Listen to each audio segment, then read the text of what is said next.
Ang pagdating ng sundalo ni Benjamin ay gumulat talaga kina Kurapika dahil pinatay lang naman ito ang isa sa natitirang katulong ni Oito. At ngayon ay i-review na natin ang chapter 364 o ang episode 25 ng ating Dark Continent series ay sa wakas masasaksiyan na natin sa kung sa papaanong paraan nga ba nila i-confront ang threat na ito at ano kaya ang susunod na gagawin ng iba pang mga prinsipe mga kaibigan. Well yan at ang isang ma-action na chapter ang ating matutungayan sa videong to. Kaya naman this is Mr. Meken at huwag na natin patagalin pa. Let's go.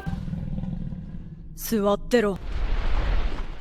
Ang pamagat ng ating chapter ngayon ay speculation. At sa pagpapatuloy sa nakaraang chapter na binitawan na ni Vincent si Sandra na itong katulong ni Oito ay itinutok naman nito ang kanyang baril dito kay Kurapika na mabilis na palang papasugod. Nasabi pa dito sa kanyang isipan na ang tao raw na to ay isa rong personal private soldier ng First Prince na kabilang din sa Royal Army. Kaya masasabi niyang kahit ang napaka-obvious daw na fabrication nito o pagbibigay ng kasinungalingang senaryo ay paniniwalaan daw talaga. Kaya ano raw kaya ang mangyayari kung tatalunin nila ito in the name of self-defense na sa tingin niya ay kukulong raw talaga sila at ililabeled as an assassin. Matapos yan ay nagsalita naman rito si Vincent at sabing sige lumapit ka pa at ituturing ko ang pagkilos mo na napaplano kang i-assassinate ang 14th Prince which is itong si Wobble. Nang sa ganun ay gagawin daw niya ang kanyang right na gumawa ng self-defense na magre-resulta mga kaibigan sa kanyang pagbaril dito mismo kay Kurapika. Kaya na may huminto na lang muna dito si Kurapika at kasalukuyang inaanalisa ang mga posibleng mangyayari. Na ayon sa kanyang isipan na kung sakali raw mamatay silang dalawa ni Bill at ang matitira na lang daw ay ang Reynang Oito at ang prinsipe at ang isa pang natitirang katulong ay ang gagawin daw ni Vincent ay papatayin daw nito ang Reyna at ang prinsipe pati na ang katulong nito at papaniwalain ni Vincent ang lahat na ang katulong ay ang siyang pumatay sa Reyna at prinsipe at nagpakamatay lang din ng katulong sa kalaunan. Yan ang senaryong posible raw mangyayari o gagawin ni Vincent ayon dito kay Kurapika. Kung kaya't dito na itinaas ni Kurapika ang kanyang dalawang kamay habang si Vincent ay patuloy pa rin itinututok ang baril. Na maya-maya pa itinigil na niya ang pagtutok mga kaibigan na sabing magandang choice daw ang ginawa nito. Natanong pa niya na wikang, ikaw ba si Kurapika, ang tao sa likod ng nangyaring emergency call? Nasagot naman ni Kurapika na oo, siya raw. At para raw sa kaalaman nitong si Vincent ay marami raw ngayon ang nagbabalak na patayin ang Prinsipe Wobble. At base sa mga motibong yan ay masasabi niyang itong si Vincent daw talaga ang pinakadelikado raw sa ngayon. In which ay sagot naman ni Vincent na na-offend daw siya sa sinabi niya ni Kurapika kasi naparito lang naman daw siya para makipag-cooperate sa kanila. Nandito raw siya ngayon para lutasin daw ang problemang kinakaharap ni na Kurapika. Sabay pangiting tanong nito kay Kurapika na sabing ayaw mo ba makipag-cooperate? Nasa isipan naman dito ni Vincent na kung makikipag-cooperate daw si na Kurapika ay bubuhayin daw nila itong si na Kurapika. Matapos ang tanong na yan ni Vincent ay dito naman nagalit ng gusto si Kurapika na minura niya si Vincent sa kanyang isipan. Kaya dito na siya nagpaliwanag na ang kanila rong pangako sa Reyna na kahit ano rong mangyari ay proprotektahan daw nila ang Reyna at ang prinsipe. Nang masabi ni Kurapika ay may kita naman itong si Oito na takot habang umiiyak naman ng husto itong si Prinsipe Wobble. Kaya na may habang tinatanggal ni Kurapika ang kanyang contact lenses ay sabi pa niya na yun daw ang rason kung bakit nandirito sila. May kita naman dito sina Oito na naghahanda na sa posibleng mangyayari. Kaya na may dito na tinanong ni Kurapika si Oito na sabing Prinsipe Wobble at Reynang Oito, may tiwala po ba kayo sa akin? Nang masabi ni Kurapika ay bigla namang huminaho ng umiiyak sanang si Wobble in which ay tinuon naman itong prinsipe ang kanyang pansin dito kay Kurapika na ikinagulat naman ni Oito. So may parang nakikipag-communicate ngayon itong si Wobble kay Kurapika na isang sinyalis ng tiwala ng prinsipe dito sa kanya. Kaya dito na rin sumagot si Oito na sabing oo, kahit anong mangyari may tiwala ako sa iyo. Na matapos niyan ay eto na. Kaagad na ginamit ni Kurapika ang kanyang kadena sa kanyang index finger at itinusok ito sa braso ni Oito na ikinagulat nito. Maya-maya pa bigla namang nag-appear ang isang device na naka-attach ngayon sa kaliwang tenga ni Oito. Ang reaksyon na ito ni Oito ay kinagulat naman ng mga tao na nasa loob nitong silid. Maya-maya pa habang nakatutok dyan si Kurapika ay bigla namang nag-appear ang stealth dolphin sa tabi ni Oito na sabing Reyna Oito, nakikipag-usap ako ngayon sa iyo directly sa isipan mo. Na sa ngayon ay connected daw silang dalawa dahil sa ability ni Kurapika sapagkat ang authorization daw sa paggamit ng ability na Little Eye na nakaload daw sa kanya ay i-transfer na raw ni Kurapika dito kay Oito. Paliwanag pa pa nito na mananatili raw ang kanilang koneksyon hanggang sa i-activate na ang ability na Little Eye. At siya, which is itong Stealth Dolphin, ay visible lang din daw kay Oito at Kurapika. Meaning sina Oito at Kurapika lang ang nakakakita dito sa kanya. Matapos masabihan ng Stealth Dolphin ay dito naman natulala sa pagkabigla itong si Oito at hindi na nakapagsalita pa. Habang dito naman sa POV ni Vincent ay ayon sa kanyang naoobserbahan ay inatake raw ni Kurapika ang Reyna. Ibig barong sabihin nito na nasa kanilang side daw pala si Kurapika. Maya-maya pa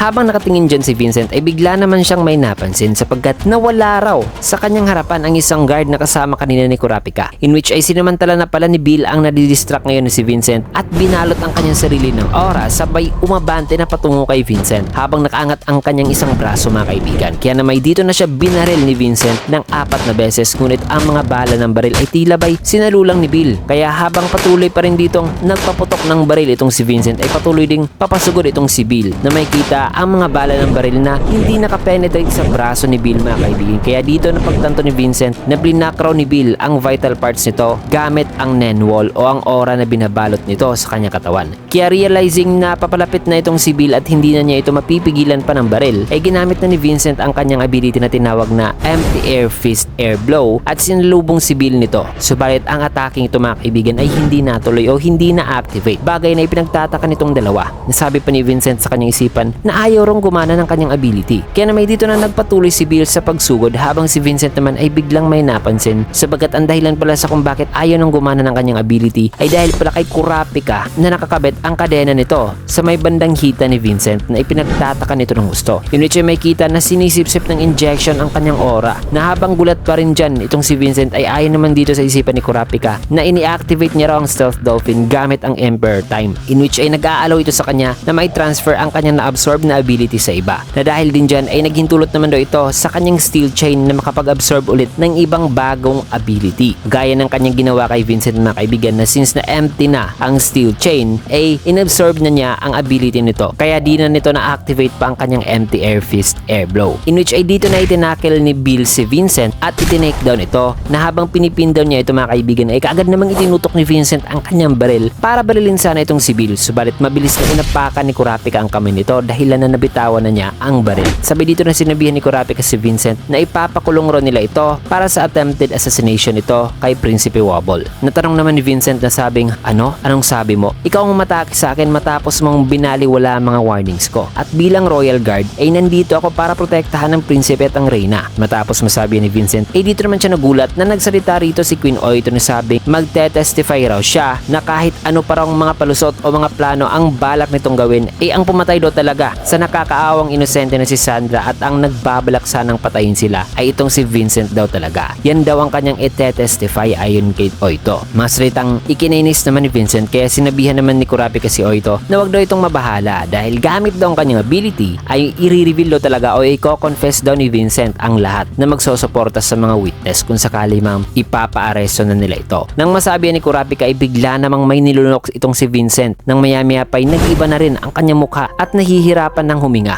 Napasigaw pang tanong rito ni Bill na ano rong problema. Nasagot naman ni Kurapika na lason daw. Isang suicide pill daw ang itinago ni Vincent sa likod ng ngipin nito. Kaya sabi pa rito ni Oito na dapat ay ipadura daw nila ang pill na ito. Sagot naman ni Kurapika na huli na raw. Prepared na raw talaga si Vincent na magpakamatay. Kaya kailangan na raw nilang kontakin ng military. Natanong naman ni Bill na gusto mo ba siyang ibigay sa army? Paano naman ang confession nito? Ninuch ay sagot naman ni Kurapika na sabing oo. Alam kong masama ang nangyari na nag-take raw ngayon ng lason itong si Vincent. Pero ang case daw na ito ay hindi raw kasi isang kaso na malulutas lang ng korte na nandirito sa ship na kahit magagawa pa ni Vincent na makapag-confess ay still hindi pa rin daw maglilid sa pagkakakulong ang ihahatol dito sa kanya. Kasi una ay isa itong Royal Army si Vincent. Pangalawa ay ang kaso na ito ay iniisip ni Kurapikang mas malulutas kapag ihahain ito sa korte na hindi rito sa ship na isang maliit lamang na korte. Also ikinukonsidera rin ni Kurapika ang risk daw na posibleng kanilang masasalubong mga kaibigan kapag mag-a-appear sila sa korte kasama ang Reyna at ang Prinsipe. Kasi masyadong mapanganib ang paglabas lang sa quarters. Kaya ayon dito kay Kurapika na kung naghihintay at nag-o-observe lang daw sa kanila ang first prince, then why not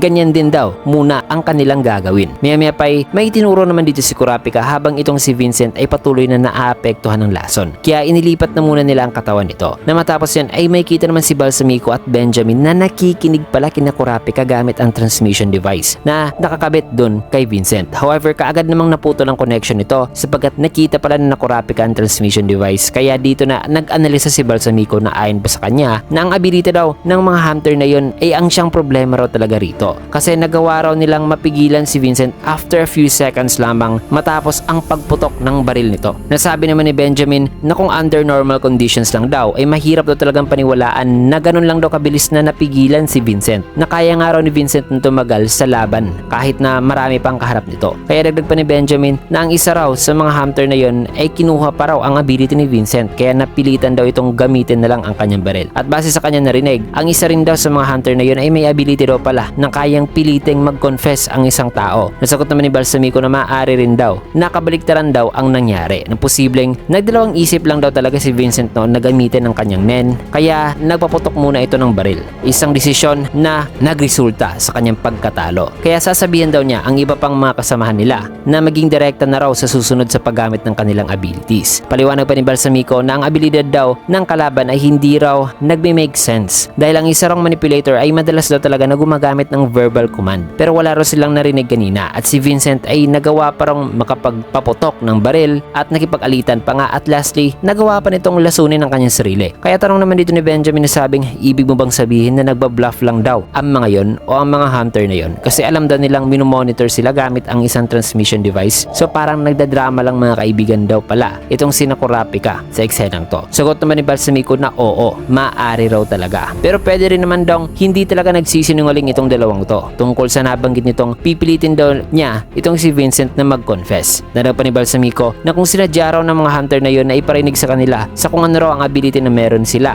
then ang exchange of words na ginawa nila sa parte na ito ay nagme-make sense daw talaga. At kung sinadya raw ng mga to na papaniwalain sila na ang isa sa kanila ay isa palang manipulator, then kailangan daw nila na maging maingat sa dalawang to. Kasi dahil sa pinili raw ni Vincent na magpakamatay na lang, then dapat din daw na i-consider nila na may valid na reason daw talaga si Vincent na ginawa niya ito. Kasi ang dalawang guards ay unexpectedly napaka-loyal daw sa Reyna, na mayroon rin daw nakakainis at problematic na ability. Matapos masabi ni Balsamico ay dito naman napangiti si Benjamin na sabing interesting daw talaga ang dalawang hunter na yon. Matapos yan ay dito na pinatawag ni Benjamin ang kanyang bagong guard na kanyang ipapa-assign kina Prinsipe Wobble, which is itong guard na may pangalang Bobby Mayna. In which ay dito na niya sinabihan itong si Bobby Mayna na siya raw ang ipapalit kay Vincent sapagkat may pagbabago raw sa kanilang misyon. At ang misyon daw na kanyang ibibigay ngayon ay isang pinaka-importanting misyon na hindi raw pwedeng magsablay, na dapat ay ibigay raw nito ang kanyang buhay para sa misyon na ito. In which ay sagot naman ni Bobby Mayna na masusunod po. Matapos ang eksenang yan ay balik dito kina Kurapika. Dito ay nag-iisip si Kurapika na ayon sa kanyang isipan na ang prinsipe raw na si Mariam ay lagi raw daladala ang pet nito na hamster kahit saan-saan, na kung sakali man daw sa susunod na banquet o dinner party ay papa-activate niya raw kay Reyna Oito ang ability ni Sire na Little Eye dito sa hamster ni Mariam, ay kung magtatagumpay daw sila ay yan daw ang magandang chance na malaman na nila ang tungkol sa iba pang prinsipe gamit ang hamster na yan. Pero ayon din sa kanya na ang susunod daw na banquet o dinner party ay sa susunod pa na linggo, na ang isang oras ay 150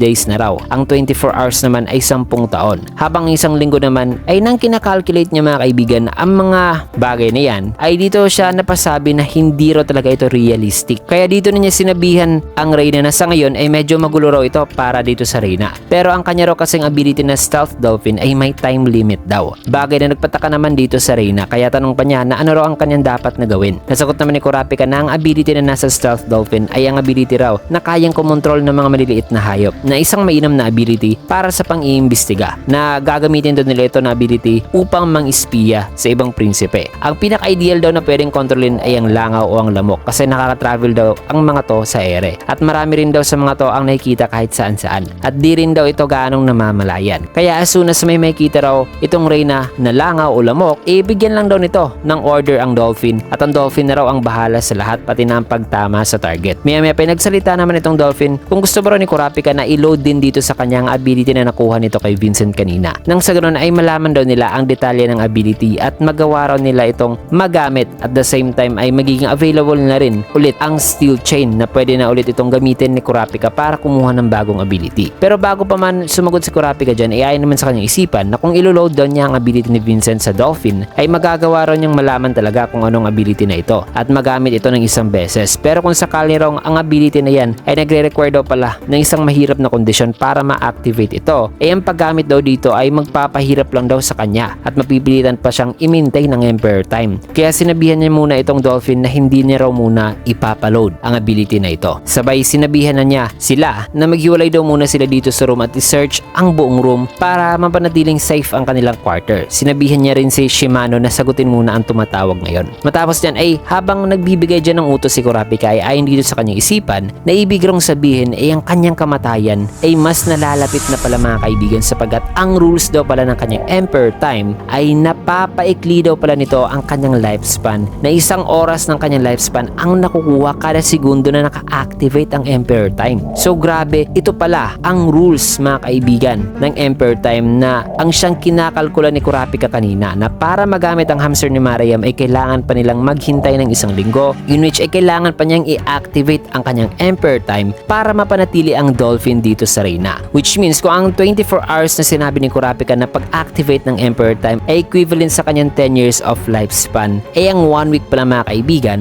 na pag-activate ng Emperor Time ay equivalent pala sa 70 years. Kaya nga ay nasabi pala ni Kurapika kanina na napaka-unrealistic daw talaga mga kaibigan na parang magtatagal pa siya ng 1 linggo habang constantly naka-activate ang Emperor Time, which means ay posible talagang mamamatay si Kurapika kung ganyan katagal na naka-activate pa rin ang kanyang Emperor Time. Matapos niyan ay dito naman nagsalita si Shimano na ang tawag raw ngayon mga kaibigan sa telepono na ito ay para raw kay Kurapika. Natanong naman ni Kurapika na sino raw ang tumatawag. Sagot naman ni Shimano na actually 3 raw ang tumatawag ngayon. Ang first prince na si Benjamin, ang third prince na si Zhonglei at ang fifth prince na si Tobepa. Bagay na yung kinagulat naman ni Kurapika. Nagsalita naman dito si Oito, normally sinasagot daw nila ang tawag base sa order ng ranggo ng bawat prinsipe. Kaya obviously ang kanilang unang sasagutin daw sana ngayon ay si Benjamin. Pero ngayon daw kasi ay kung hindi nila sasagutin ang tawag ng isa ay mamasamain daw talaga ng prinsipe ang hindi pagsagot sa kanila. Nasagot naman ni Kurapika na tama raw si Oito dito na hindi raw talaga madidinay nila sa ibang prinsipe na hindi nila sinagot kung iisipin ng mga to na nagipagsabot sila sa prinsipeng kanilang unang sinagot. Nararag pa ng Reyna na kung puputulin naman daw ng prinsipe ang kanyang linya habang pinapaantay ito ni Kurapika ay masabi niya na ang pagbutol ng linya ay isa ng deklarasyon ng gyera. Mga salitang nagpakaba naman sa kanilang lahat. Maya-maya pa habang nag-iisip pa sila dito ay bigla namang may tumunog at ang tumunog mga kaibigan ay isang doorbell sapagkat dumating na pala sa labas mga kaibigan ang guard na pinadala ni Benjamin, which is itong si Bobby Mayna na ngayon naghihintay na sa labas. So grabe, napaka-intense at nakakaba talaga ang kanilang sitwasyon ngayon na hindi lang tawag ng 3 prinsipe ang kailangan nilang i-deal, which is napaka-crucial ng tawag na yan mga kaibigan para sa kanilang survival, kundi in the worst possible timing pa ay dumating rin dito ang guard ng first prince na si Benjamin na kanilang i-deal din mga kaibigan. Kaya paano kaya nila i-handle ang sitwasyon na ito? Well, malaman natin yan sa susunod na chapter na kung saan ay masasaksihan natin ang isang napaka-intense na eksena nitong ating bida at ng iba pang mga prinsipe. Dahil dito mo natin tatapusin ang video sa last panel na ito. Kaya naman kung gusto nyo yung video, you can get a like, comment, follow, subscribe na rin for more videos like this. Maraming salamat and see you guys again on my next video.